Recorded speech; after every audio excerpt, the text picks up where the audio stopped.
فأنا ناصح لإخواني بالصدع بالحق تبيض وجوههم. السكوت في مسألة الحزبية يضرها، فاصدع بما تؤمر وأعرض عن المشركين. سلامي على دماج ورجالها والشيخ يحيى ودار العلم يا بسم الله الرحمن الرحيم. إن الحمد لله نحمده ونستعينه ونستغفره ونعوذ بالله من شرور أنفسنا ومن سيئات أعمالنا. من يهده الله فلا مضل له ومن يضلل فلا هادي له. أشهد أن لا إله إلا الله وحده لا شريك له وأشهد أن محمدا عبده ورسوله صلى الله عليه وعلى آله وأصحابه ومن تبعه بإحسان إلى يوم الدين ثم أما بعد. Ikhwan fillah rahimani wa rahimakumullah, kembali kita mengkaji kajian dari kitab Al-Jami'us Shahih fi Tauhid Rabbil Alamin. Kumpulan yang sahih berdasarkan landasan hukum ayat Al-Quran dan hadis yang sahih pada materi pengesahan Rabb semesta alam, materi tauhid, sebuah tulisan milik Fadilatul Syekh Abu Amr Abdul Karim Al-Hajuri Al-Umari hafizahullah ta'ala. Dan pada pertemuan kita malam hari ini kita akan ambil judul bab yang baru setelah kita selesaikan pertemuan terakhir dengan pembacaan satu hadis panjang. Sebagai penutup dari judul bab yang berbunyi Qitalun Nas li ajli tauhid, bolehnya untuk memerangi umat manusia dengan maksud dan tujuan tauhid.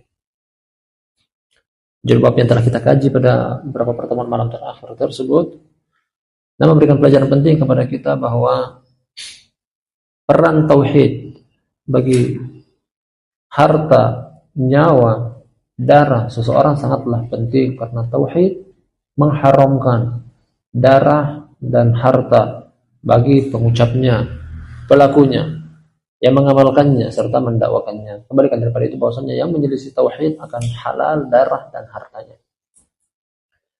Ikhwan fillah, kita akan ambil judul bab baru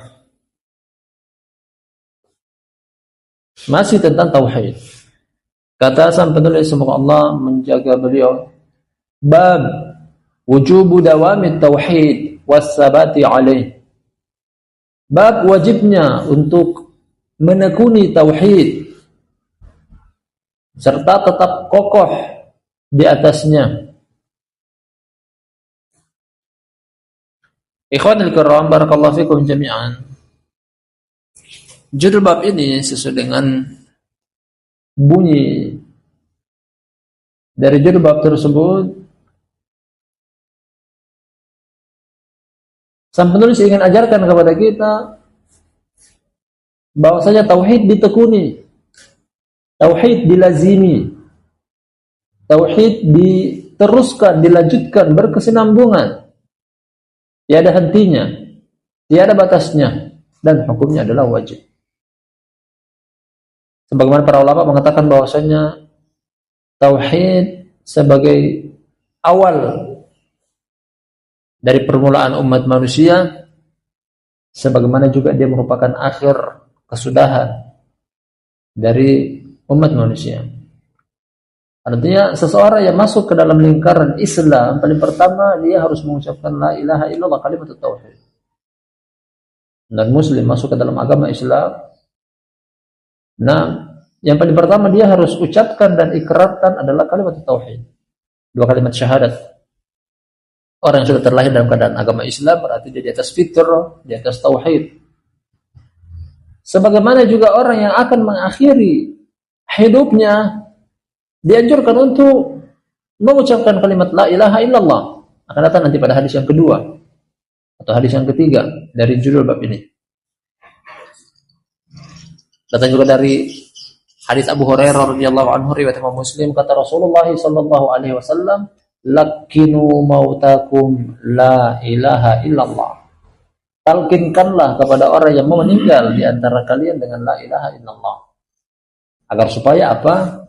Dia mengakhiri akhir hidup dia, menghembuskan nafas terakhir dia dengan kalimat tauhid. Dan ini hukumnya wajib. Hukumnya adalah wajib. Kemudian dari kata wasabatu alai, kokoh di atasnya, dan akan datang nanti beberapa hadis yang akan kita kupas dalam judul bab ini. Sang penulis akan membawakan kepada kita bahwasanya untuk tetap mempertahankan tauhid sampai kokoh, untuk tetap mempertahankan tauhid agar kokoh sampai akhir hayat menjemput, ada sebab-sebabnya. Artinya hal-hal yang bisa mendatangkan kekokohan tetap berada di atas tauhid. Kita baca landasan hukum dalam judul bab ini. Beliau bawakan kepada kita berupa satu ayat dan beberapa hadis lanjutan. Kata Syekh Abu Amr Abdul Karim Al-Hajuri Al-Umari hafizahullah, qala Allah jalla fi 'ula. Berkata Allah yang maha mulia ketinggiannya. Potongan ayat dari surat Ali Imran. Ya ayyuhalladzina amanu ittaqullaha haqqa tuqatih wa la tamutunna illa wa antum muslimun. Wahai segenap orang-orang yang beriman, bertakwalah kepada Allah dengan sebaik-baik ketakwaan, dengan sebenar-benar ketakwaan. Wala tamutunna, dan janganlah sekali-kali kalian meninggal dunia illa wa antum muslimun, kecuali kalian dalam keadaan beragama Islam. Wow, di sini wow haliyah, dalam keadaan. Potongan awal berkaitan dengan penjagaan dan pemeliharaan kokoh di atas ketakwaan. Ketakwaan bagian daripada tauhid. Ini adalah dasar hukum tentang kokoh tauhid, takwa. Ittaqullaha haqqa tuqatih. Bertakwalah kepada Allah dengan sebaik-baik ketakwaan, karena sebaik-baik ketakwaan adalah sebagaimana datang pengertian yang paling dekat tentang takwa, karena di sana ada pengertian dan begitu banyak pengertian dibawakan oleh para ulama. Makna takwa diambil dari kata tuqiyah, diambil dari kata tuqah, wiqayah, artinya adalah tameng, menjaga, tameng tersebut yang berupa ketakwaan, menjaga dan memelihara seseorang dari menyelisih syariat Allah Subhanahu wa taala. Dan tauhid demikian, mempertahankan, memelihara tauhid seseorang dengan bentuk kesempurnaan tauhid. Potongan yang kedua, wala tamutunna illa wa antum muslimun. Ini tentang dawamut tauhid.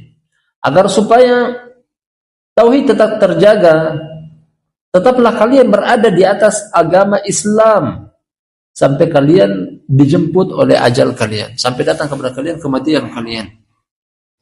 Nah, ada yang lebih gamblang dan jelas dari ayat Al-Quranul Karim menerangkan tentang meninggal di atas ibadah. Ibadah artinya adalah tauhid. Akhir surat Al-Hijr, ayat penutup, kata Allah Subhanahu wa taala, wa'bud rabbaka hatta ya'tiyakal yakin. Wa'bud rabbaka hatta ya'tiyakal yakin. Beribadahlah kepada Rabb engkau, wahai Muhammad sallallahu alaihi wasallam, sampai datang kepada engkau keyakinan. Keyakinan sini adalah kematian. Hatta atanal yakin, hatta atanal maut. Dan ini perintah dari Allah Subhanahu wa taala, beribadahlah kepada Rabb engkau sampai datang kepada engkau kematian. Nah, jadi tetap mempertahankan tauhid sampai ajal menjemput. Dan hukumnya adalah wajib. Dan kalau melalaikan kewajiban ini, ikhwan fillah rahimani wa rahimakumullah, berarti dia melalaikan 6 tauhid. Tapi kita lanjut dengan pembacaan berupa dalil ayat atau berupa hadis, dalil hadis.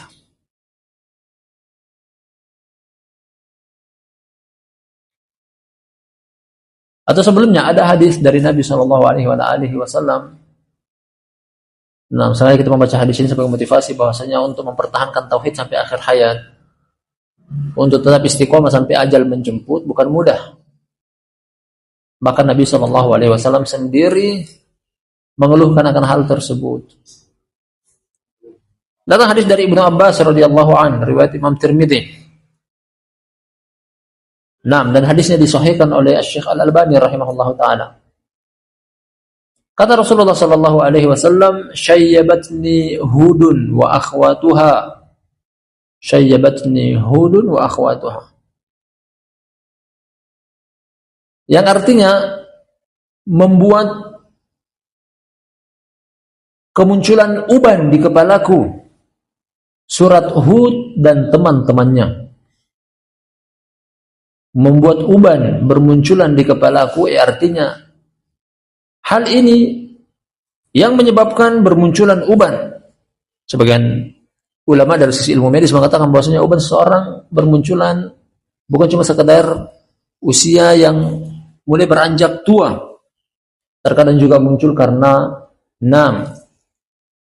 beban pikiran dari beban kehidupan yang berat, akhirnya muncullah uban di kepalanya. Dan dari ucapan Nabi sallallahu alaihi wasallam ini, syayyabatni Hudun wa akhwatuha, yang membuat uban muncul di kepalaku adalah surat Hud dan teman-temannya. Surat Hud, beliau juga menyebutkan pada atau dalam riwayat yang lainnya menyebutkan tentang teman-teman dari surat Hud adalah Al-Waqi'ah, Al-Mursalat, dan seterusnya. Para ulama mentafsirkan tentang maksud dari ucapan syayyabatni Hudun wa akhwatuha dari ucapan Nabi sallallahu alaihi wasallam, membuat uban bermunculan di kepalaku, membuat rambut putih bermunculan di kepalaku adalah surat Hud berkenaan dengan ayat yang disebutkan oleh Allah dalam surat Hud, fastaqim kama umirta. Fastaqim kama umirta. Tetaplah istiqomah sebagaimana yang engkau diperintahkan. Dan ayat ini dari ungkapan yang telah kita dengar dari Nabi SAW, membuat beban pikiran sampai-sampai melahirkan, memunculkan, menimbulkan beban. Akhirnya bermunculanlah rambut putih atau uban di kepala beliau. Dan bukan mudah. Kalau kita mencermati baik-baik ucapan fastaqim kama umirta, perintah dari Allah Subhanahu wa taala, istiqomahlah. Tetaplah lurus sebagaimana yang engkau diperintahkan. Jangan menceng ke kiri dan ke kanan. Jangan mundur ke belakang, tapi tetap istiqomah. Apa yang datang berupa perintah dilaksanakan, jangan ditinggalkan. Apa yang datang berupa larangan ditinggalkan, jangan justru diamalkan. Seluruhnya, semuanya berkaitan dengan syariat Allah Subhanahu wa taala. Tentang mempertahankan tauhid, istiqomah dan kokoh di atasnya bukanlah perkara yang mudah. Oleh karena itu, semoga saja dengan mengkaji judul bab ini kita mendapati pencerahan, bimbingan dari sang penulis, dari dalil-dalil yang beliau bawakan, ayat dan juga hadis-hadis untuk tetap bisa mempertahankan tauhid kita sampai akhir hayat menjemput. Kita baca alasan umum yang pertama berupa hadis, kata sang penulis, semoga Allah menjaga beliau. As-sadis wa sab'un ba'dal mi'ah, hadis yang ke-176. Hadis yang ke-176. Qala Imam Al-Bukhari rahimahullah, berkata Imam Bukhari, Muhammad bin Ismail Al-Bukhari,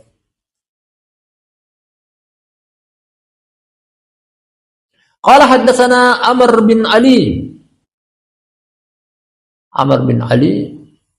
Al-Fallas, kata Ibnu Hajar, thiqah, terpercaya. Kunyanya adalah Abu Hafs Al-Fallas.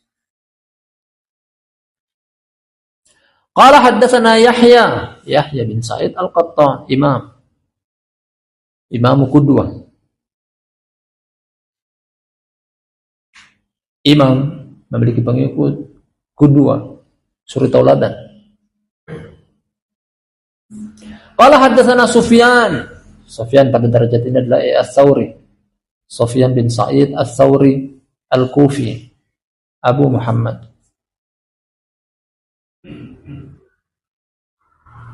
Qala haddatsani Sulaiman Al-A'mash.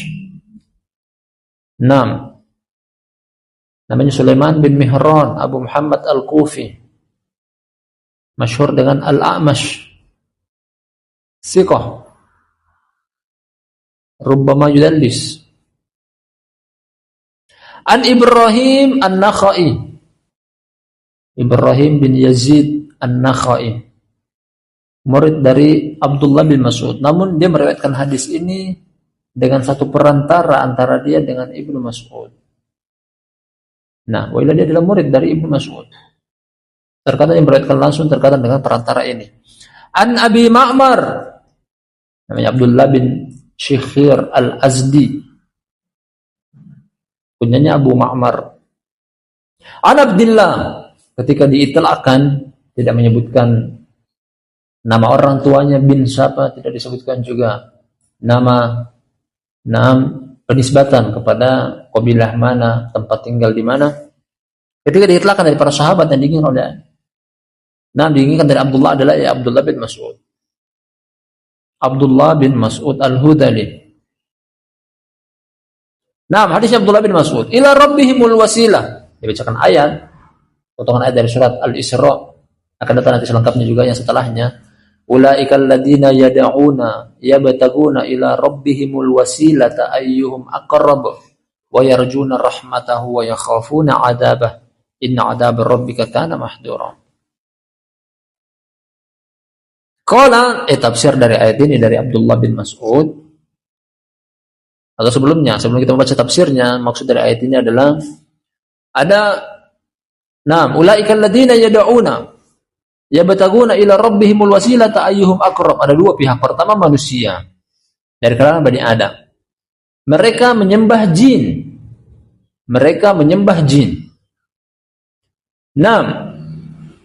Tanpa disadari oleh manusia yang menyembah jin masuk memeluk agama Islam. Bagus Islamnya. Akan datang nanti ada penyebutan tentang hal tersebut. Allah Subhanahu wa taala menyinggung mereka bahwasanya ayyuhum aqrab, siapa di antara dua pihak ini yang lebih dekat.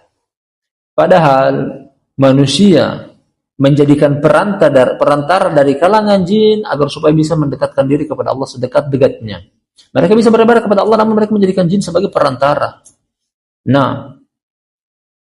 Sekedar menjadikan perantara, lama-kelamaan akhirnya jin itulah yang disembah. Ternyata jin masuk Islam.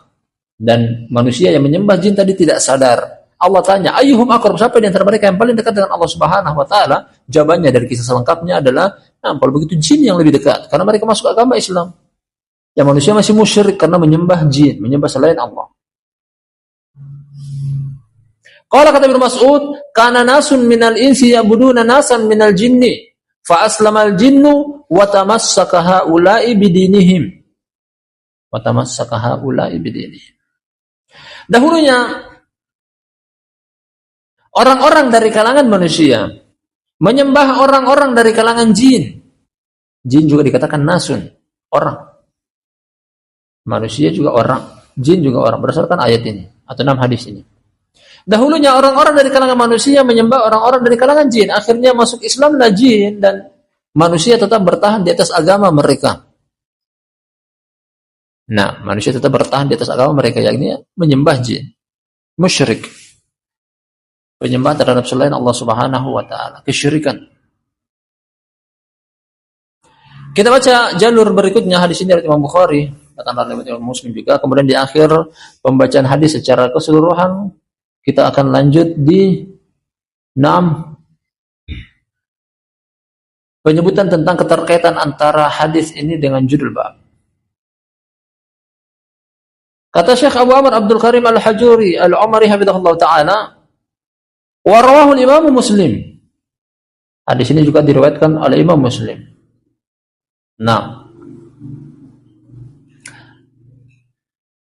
Faqala rahimahullah ta'ala, berkata Imam Muslim semoga Allah ta'ala merahmatinya, hadisnya muttafaqun alaih, dari sahabat yang sama Ibnu Mas'ud, Abdullah bin Mas'ud. Qala hadatsana Abu Bakar bin Abi Syaibah, imam. Namanya Abdullah bin Muhammad Al-Kufi Al-Wasiti, masyhur dengan kunya, pemilik beberapa tulisan masyhur. Qala hadatsana Abdullah bin Idris Al-Audi. Abdullah bin Idris Al-Hafidh menyebutkan dalam takribnya, thiqatun faqihun abid, dia terpercaya, dia juga faqih, memiliki ilmu sekaligus ahli ibadah. Abdullah bin Idris, kunyanya Abu Muhammad Al-Kufi. Anil Amash, dari Imam A'mash, sama dengan yang di atas tadi riwayat Imam Bukhari Sulaiman, dan inilah madar hadisnya, poros dari riwayat Imam Bukhari dan dari riwayat Imam Muslim, porosnya jatuh ke Imam A'mash. Berarti meriwayatkan dari Imam A'mash dua, Sufyan Ats-Tsauri dan Abdullah bin Idris. Jalurnya Sufyan sampai kepada Imam Bukhari, jalurnya Abdullah bin Idris sampai kepada Imam Muslim. An Ibrahim, yakni An-Nakhai, telah lewat. An Abi Ma'mar, di Ma'mar, perantara antara Ibrahim An-Nakhai dan Abdullah bin Mas'ud. Namanya Abdullah bin Syikhir. An Abdillah, sama Abdullah bin Mas'ud. Fi qaulihi azza wa jal, pada ucapan Allah yang maha perkasa yang maha mulia, potongan ayat dari surat Al-Isra. Ulaika alladziina yad'uuna yabtaghuuna ila rabbihimul wasilata ayyuhum aqrab. Mereka itulah orang-orang yang yad'uun, berdoa. Yabtaghuuna ila rabbihimul wasilah, mereka mengharap, mereka mencari kepada Rabb mereka. Al-wasilah az-zulfa, hubungan sedekat-dekatnya. Jadi manusia mau mendekatkan diri kepada Allah Subhanahu wa taala, hanya saja mereka keliru dan salah karena mereka menjadikan antara mereka dengan Allah perantara dari kalangan jin. Sekadar perantara di awal perkaranya. Berikutnya malah jinnya yang disembah.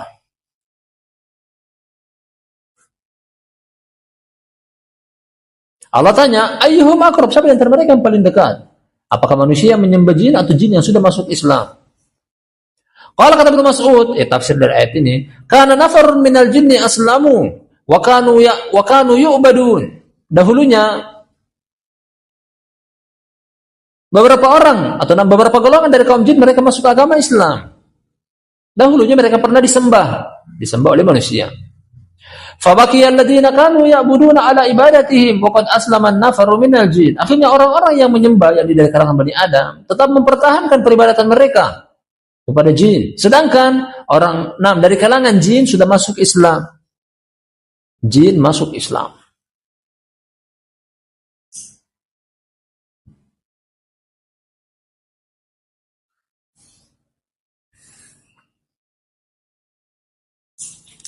Padahal ayat Al-Qur'anul Karim menerangkan bahwasanya Bani Adam lebih mulia.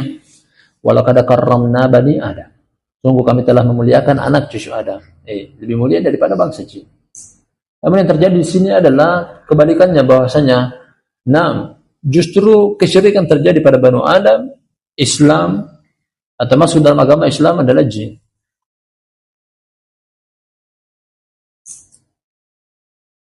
Padahal manusia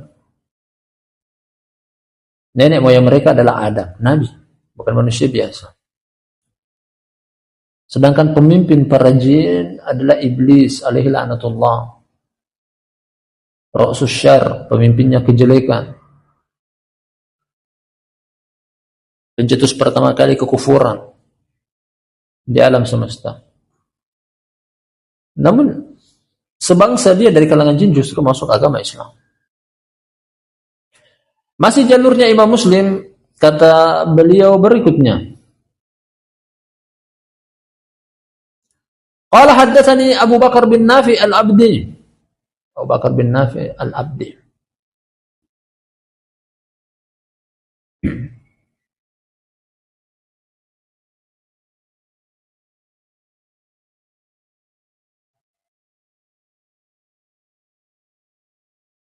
Kunyanya Abu Bakar.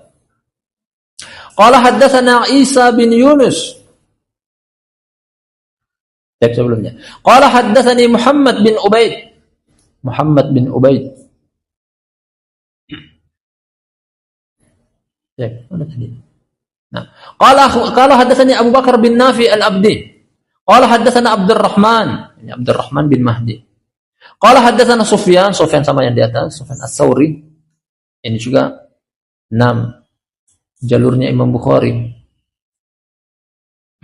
Anil Amash, Sulaiman bin Mihran. An Ibrahim, An-Nakhai. An Abi Ma'mar, Abdullah bin Syikhir. An Abdullah bin Mas'ud. Pada ayat, Ulaika alladziina yad'uuna yabtaghuuna ila rabbihimul wasilah. Mereka itulah, yakni manusia, yang menyeru, yang berdoa kepada selain Allah Subhanahu wa taala, yang di kalangan para jin, mengharap agar mendapatkan posisi sedekat-dekatnya. Qala, kata Ibnu Mas'ud, kana nafaru minal insi ya'buduna nafaran minal jin, fa aslama an-nafaru minal jinni wastamsaka al-insu bi ibadatihim, fa nazalat ulaika alladziina yad'una yabtaguna ila rabbihimul wasilah. Kata Ibnu Mas'ud, adalah orang-orang dari kalangan manusia menyembah orang-orang dari kalangan jin. Akhirnya masuk Islamlah kalangan jin, dan manusia tetap bertahan di atas peribadatan kepada jin. Turunlah ucapan Allah Subhanahu wa taala, ulaikal ladzina yad'una yabtaguna ila rabbihimul wasilah ayyuhum aqrab. Mereka itulah yang di kalangan manusia yang menyembah selain Allah Subhanahu wa taala dari kalangan jin. Namun yang mereka inginkan adalah agar supaya mendekatkan diri kepada Rabb mereka sedekat-dekatnya. Ternyata ayyuhum aqrab, kata Allah Subhanahu wa taala, siapa di antara mereka yang paling dekat. Jadi sampai di sini hadisnya. Hadis riwayat Imam Bukhari dan Muslim dari sahabat Abdullah bin Mas'ud. Dan beliau bawakan kepada kita dengan 3 jalur sekaligus. Keterkaitan antara hadis ini dengan judul bab. Keterkaitan antara hadis ini dengan judul bab, barakallahu fikum jami'an. Beliau mengisyaratkan kepada kita, pertama-tama bahwasanya untuk tetap mempertahankan keistiqomahan di atas tauhid bukanlah mudah. Terbukti bahwasanya dari kalangan manusia ada yang terjerumus, bahkan mereka menyembah kalangan jin. Artinya apa? Mereka mencoreng tauhid mereka, akhirnya mereka meninggal di atas peribadatan kepada selain Allah Subhanahu wa taala, gugur tauhid mereka. Ini yang pertama. Kemudian yang kedua, barakallahu fikum jami'an, dari ayat selengkapnya, wa yarjuna rahmatahu wa yakhafuna 'adzabah. Untuk mendekatkan diri kepada Allah sedekat-dekatnya, untuk tetap mempertahankan tauhidullah, ada amalan yang disebutkan oleh ayat lanjutan tersebut yang berbunyi, kata Allah Subhanahu wa taala, wa yarjuna rahmatahu wa yakhafuna 'adzabah. Dan inilah syarat untuk bisa tetap mempertahankan tauhid. Apa itu? Mengharap rahmat dari Allah serta takut akan siksanya. Dan para ulama tauhid khususnya mengatakan bahwasanya ibadah tersusun atau terbangun dari 2 ibadah yang mulia ini, yang mana apabila salah satu dari 2 ibadah tersebut pincang, ibaratnya seperti hilang salah satu dari 2 helai sayap burung, artinya dia tidak bisa terbang. Roja dan khauf. Berharap kepada Allah Subhanahu wa taala dan juga rasa takut, berharap tentang rahmat Allah Subhanahu wa taala akan dimasukkan ke dalam surga, serta rasa takut yang besar kepada Allah Subhanahu wa taala untuk tidak dimasukkan ke dalam neraka. Jadi ayat ini berkaitan dengan hadis yang beliau bawakan kepada kita, mengisyaratkan bahwasanya agar supaya bisa tetap mudawamah ala tauhid, berkesinambungan dan mengakhiri hayat di atas agama tauhid, jaga 2 amalan ini. Apa itu? Ar-roja wal khauf. Berharap kepada Allah Subhanahu wa taala. Kemudian takut akan siksanya. Karena kalau salah satu di antara 2 ibadah ini hilang, akan cacat tauhidnya seseorang. Kalau dia beribadah hanya kepada Allah, beribadah kepada Allah Subhanahu wa taala hanya dengan khauf saja, tanpa rahmat, tanpa mengharap roja kepada Allah Subhanahu wa taala, yang akan terjadi adalah sama dengan ibadahnya orang-orang Khawarij. Takut yang sangat tinggi, akhirnya mereka berputus dari rahmat Allah Subhanahu wa taala. Penyimpangan yang terjadi juga adalah mereka bermudah-mudahan dalam mengkafirkan kaum muslimin. Satu dosa besar dilakukan oleh orang yang telah mengucapkan la ilaha illallah, gugur la ilaha illallah, karena saking takutnya mereka dengan tidak ada rasa roja. Kebalikannya lagi, bahwasanya ketika seorang hanya beribadah kepada Allah Subhanahu wa taala hanya dengan roja saja, dengan mengharap dan tidak ada rasa takut, orang ini akan menyepelekan dosa. Mengharap, terlalu tinggi harapannya dengan harapan bahwasanya Allah pasti mengampuni dosa, Allah pasti mengampuni dosa. Namun karena tidak ada rasa takut, akhirnya dia menyepelekan yang namanya dosa. Menyepelekan juga yang namanya ibadah. Dia bermalas-malasan, hanya bersandar pada bahwasanya Allah Subhanahu wa taala Maha Pengampun, Allah Subhanahu wa taala Maha Penyayang dan semisalnya. Dan dia tidak mengambil pelajaran bahwasanya Allah Subhanahu wa taala juga memiliki siksa yang pedih bagi orang yang melakukan dosa. Jadi dalam pembawaan hadis yang pertama di sini, ikhwan fillah rahimani wa rahimakumullah, isyarat bahwasanya untuk tetap mempertahankan tauhid dan kokoh di atasnya, jaga juga dua amalan ini, merupakan asas dan fondasi dari ibadah, mengharap kepada Allah serta takut kepadanya. Dan kita baca hadis yang kedua. Hadis yang kedua karena satu poin boleh bawakan dalam 3 jalur dari hadis yang sama, sahabat Abdullah bin Mas'ud. Hadis yang kedua pada pertemuan kita malam hari ini, kata Syekh Abu Amr Abdul Karim Al-Hajuri, As-sabi wa sab'un ba'da al-mi'ah. Hadis yang ke-177. Qala Imam Muslim rahimahullahu ta'ala, berkata Imam Muslim, atau sebelumnya. Qala Imam Bukhari rahimahullahu ta'ala, berkata Imam Bukhari. Qala haddatsana Muhammad bin Ubaid. Muhammad bin Ubaid Al-Qurashi, dan kunyahnya adalah Abu Ubaid. Muhammad bin Ubaid Abu Ubaid dari Quraisy. Dan Al-Hafidz Ibnu Hajar dalam takribnya mengatakan saduq, rubbama yukhti. Dia saduq. Artinya hadisnya pada derajat hasan, tidak sampai pada tingkatan sahih. Qala haddatsana Isa bin Yunus As-Sabi'i. Isa bin Yunus As-Sabi'i.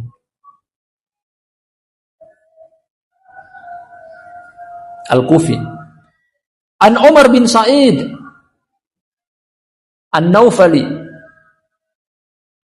Qala akhbarani Ibnu Abi Mulaika. Ibnu Abi Mulaika Al-Qurashi Al-Makki. Anna Aba Amr Dakwan keterkaitan dengan Aisyah, di sini disebutkan maula Aisyah, ya, dia adalah budak yang dimerdekakan oleh Aisyah. Akhbarahu anna Aisyah radhiyallahu anha kanat taqul. Jadi hadisnya Aisyah dari riwayat Imam Bukhari. Kata Aisyah, kanat taqul, dia mengatakan, inna min ni'amillahi alayya anna Rasulullah sallallahu alaihi wasallam tuwfiya fi baiti wa fi yaumi wa baina sahri wa nahri.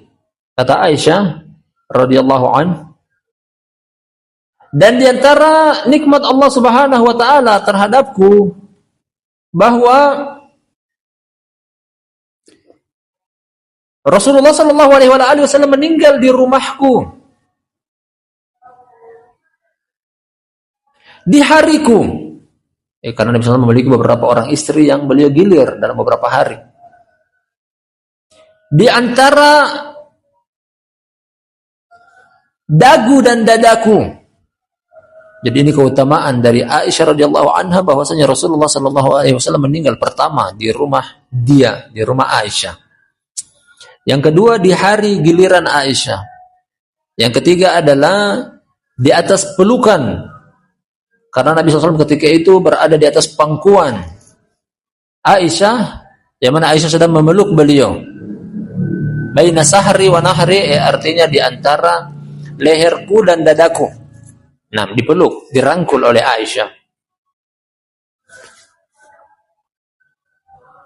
Dan ini dia membanggakan diri. Nah, akan hal tersebut karena ini merupakan keutamaan yang tidak digapai oleh istri-istri Rasulullah SAW yang lainnya.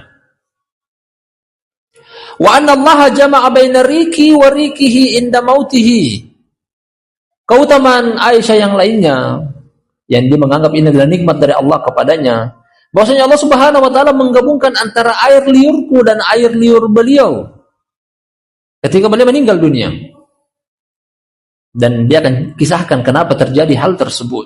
Apa yang dimaksud dengan Nabi SAW meninggal dunia dalam keadaan air liur Aisyah dan air liur beliau bertemu, bercampur. Dikisahkan oleh Aisyah, dakhala alayya Abdurrahman wa biyadihi as-siwak. Wa ana musnidatun Rasulullah sallallahu alaihi wasallam. Ini di hari ketika Nabi SAW meninggal dunia, Masuk Abdurrahman bin Abi Bakar. Abdurrahman adalah putra dari Abu Bakar, artinya saudara dari Aisyah, artinya mahram. Dia masuk ke dalam rumah Aisyah, bahkan di dalam kamar Aisyah. Ya, Nabi SAW sedang terbaring sakit. Dan di tangan Abdurrahman ketika itu dia sedang dia menggunakan siwak. Siwak berada di tangannya, menggunakan siwak. Sedangkan aku merupakan tempat sandaran Rasulullah Sallallahu Alaihi Wasallam. Jadi Rasulullah SAW sedang bersandar di pangkuanku. Tadi dikisahkan oleh Aisyah. Dan dalam keadaan tersebut Nabi SAW mengakhirkan akhir hayat beliau. Fara'aituhu yanduru ilai wa araftu annahu yuhibbu siwak. Aku melihat Rasulullah SAW memandang kepada siwak tersebut dan aku punya firasat, aku tahu bahwasanya beliau menginginkan siwak tersebut. Nah, sudah berat untuk berbicara. Tidak bisa mengeluarkan kata-kata. Beliau dalam keadaan sakratul maut. Hanya memandang terus. Pandangan mata beliau fokus kepada apa yang ada di tangan Abdurrahman, saudara dari Aisyah. Dan Aisyah seorang istri tahu keadaan orang dekatnya, suaminya. Fakultu, kata Aisyah, aku katakan kepada beliau, akhuduhu lak. Apakah engkau mau aku mengambilkannya untukmu? Siwak yang sedang berada di tangan Aisyah. Maksud kami di tangannya Abdurrahman. Aisyah bertanya, apakah engkau mau aku ambilkan untuk engkau, wahai Rasulullah? Fa asyara bi ra'sihi an-na'am. Beliau hanya mengangguk-ngangguk kepala, artinya iya, tanpa mengeluarkan kata-kata. Nah, artinya iya. Lanjut kata Aisyah, fanawaltuhu fashtadda alai wa qultu ulayyinuhu lak fa asyara bi ra'sihi an-na'am. Akhirnya aku berikan kepada beliau. Namun beliau berusaha untuk membersihkan tepian karena ini adalah bekasnya Abdurrahman. Beliau mau membersihkan bagian atasnya turun pada bagian berikutnya. Namun ternyata beliau tidak sanggup. Namanya juga sakit parah. Terasa keras. Aku katakan kepada beliau lagi, maukah engkau aku lembutkan kepada engkau? Beliau pun mangguk-mangguk mengisyarat dengan kepala beliau, iya. Kata Aisyah, falayantuhu. Akhirnya aku melembutkannya dengan cara memotong bagian paling ujung yang telah digunakan oleh Abdurrahman sebelumnya, kemudian dibuatkan 6 serpihan yang baru yang bisa digunakan oleh Nabi sallallahu alaihi wasallam. Fa amarrahu wa baina yadayhi raqwatun aw ulbatun yashukku Umar. Fiha ma'un faja'ala yudkhilu yadayhi fil ma' fayamsahu biha wajhahu wa yaqul la ilaha illallah inna lil mauti la sakarat. Inna lil mauti sakarat. Beliau pun bersiwak dengan menggunakan siwak tersebut.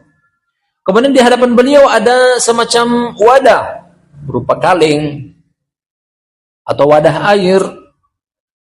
Beliau pun memasukkan tangan beliau ke dalam air tersebut dan menciduk. Kemudian beliau membasahi wajah beliau seraya mengatakan, la ilaha illallah, tidak ada sembahan yang berhak disembah kecuali Allah. Inna lil mauti sakarat, sesungguhnya ada rasa berat dari kematian.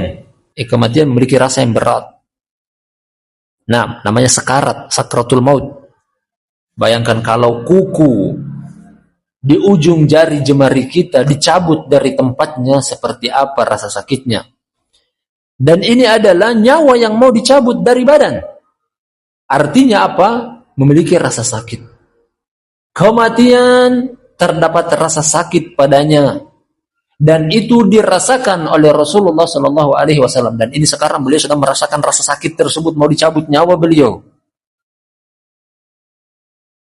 Beliau mengucapkan ucapan ini, la ilaha illallah inna lil mauti sakarat. Sesungguhnya kematian ada rasa sakitnya dan akan dirasakan oleh setiap orang yang memiliki nyawa. Summa nasaba yadahu. Kemudian beliau mengangkat tangan beliau. Dalam sebagian riwayat, 6 jari telunjuk mengisyaratkan ke arah atas. Faja'ala yaqul, seraya beliau berkata, fir rafiqil a'la. Dalam sebagian riwayat 3 kali. Beliau mengatakan fir rafiqil a'la. Ya, rafiq adalah Allah, al-a'la yang di atas. Ya, aku lebih memilih Allah. Karena dalam sebagian riwayat mengatakan bahwasanya 6 ma qubida nabiyun illa khuyyirah. Tidaklah para nabi ketika meninggal dunia Datang malaikat memberikan pilihan kepada mereka. Ini pesan dari Allah Subhanahu wa taala, apakah engkau mau meninggal sekarang atau mau diundur? Diberikan pilihan oleh Allah Subhanahu wa taala. Namun ini tidak didengar oleh orang lain, bahkan Aisyah yang ada di sekitaran Nabi sallallahu alaihi wasallam tidak mendengar hal tersebut. Ketika Nabi SAW mengisyaratkan ke atas, artinya beliau memilih bahwasanya aku lebih memilih Ar-Rafiqil A'la, aku memilih Allah, aku memilih Allah, aku memilih Allah. Dalam sebagian riwayat Aisyah mengatakan bahwasanya fakhtarallah wa lam yakhtarna. Nabi SAW lebih memilih Allah dan beliau tidak memilih kita. Artinya ketika diberikan pilihan untuk mau meninggal dunia sekarang atau diundur. Hatta qubidha wa malat, sampai seketika itu beliau meninggal dunia dan tangan beliau perlahan-lahan jatuh. Artinya condong. Dan ketika itulah beliau meninggal dunia. Sallallahu alaihi wa ala alihi wasallam. Barakallahu fikum jami'an. Keterkaitan antara hadis ini, hadis Aisyah radhiyallahu anha riwayat Imam Bukhari dengan judul bab tentang wujubil dawami tauhid, tetap mempertahankan tauhid dari sisi Nabi sallallahu alaihi wasallam sendiri yang menganjurkan kepada umatnya dari hadis Abu Hurairah riwayat Imam Muslim, lakinu mautakum la ilaha illallah. Talkinkanlah kepada orang yang mau meninggal di antara kalian dengan ucapan la ilaha illallah. Kenapa seseorang meninggal dunia hendaknya mengucapkan kalimat la ilaha illallah, dan ini anjuran dari Nabi sallallahu alaihi wasallam. Datang dari hadis Utsman bin Affan radhiyallahu anhu riwayat Imam Bukhari, kata Nabi sallallahu alaihi wasallam, man mata wa huwa yaqulu la ilaha illallah dakhala al-jannah. Barang siapa yang meninggal dunia dalam keadaan mengucapkan la ilaha illallah akan masuk ke dalam surga. Jadi, berdasarkan hadis ini yang sampai disebutkan kepada kita berkaitan dengan judul bab bahwasanya tauhid tetap dipertahankan sampai akhir hayat, sampai datang ajal menjemput. Jadikanlah dia ucapan terakhir sebelum kita mengakhiri hidup kita, sebagaimana ini juga merupakan ucapan terakhir Nabi sallallahu alaihi wasallam sebelum beliau meninggal dunia, dengan ucapan beliau yang telah kita baca hadisnya, la ilaha illallah innalil mauti lasaqarat. Jadi Nabi sallallahu alaihi wasallam mengakhiri akhir hidup beliau dengan tauhid. Dan kita juga meminta kepada Allah Subhanahu wa taala, mudah-mudahan ini juga yang kita harapkan dari Allah Subhanahu wa taala, sebagaimana kita mengkaji tauhid, mempelajari tauhid, mencari tahu tentang tauhid, agar supaya mengakhiri hidup kita barakallahu fikum jami'an dengan kalimat tauhid insyaallah taala. Ini hadis yang sempat kita ambil pada pertemuan kita di malam hari ini, dua hadis Ibnu Mas'ud muttafaqun alaih, hadis Aisyah riwayat Imam Bukhari, dan insyaallah kita akan lanjut hadis-hadis yang lainnya pada pertemuan malam berikutnya. Wallahu taala alam bisawab. Kita akhiri subhanakallahumma wa bihamdika asyhadu an la ilaha illa anta astaghfiruka wa atubu ilaik.